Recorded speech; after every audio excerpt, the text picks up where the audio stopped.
Bueno, hemen gaude. Emigración navarra a Estados Unidos de América en la segunda mitad del siglo XX. Bigarren partea, atera berri da. Esan bezala, cuadernos de etnología y etnografía de Navarra delako aldizkarian, eta hemen gaude, Nafarroaren eta Gipuzkoaren arteko mugan, hemen daukagu Jose Miguel Barandieran, pixka bat kaltetuta, hau zaindu behar da eta konpondu. Eta, bueno, hemen zer egiten dugu, gure lan oparoaren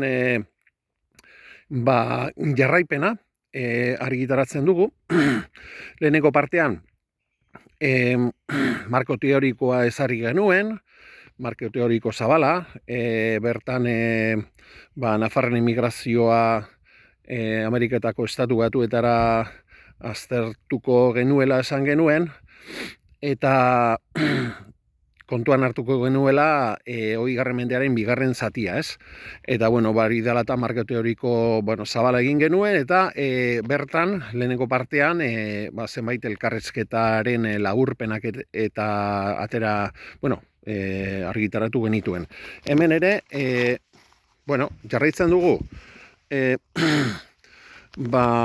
zera hauekin, elkarrezketekin eta bar, eta,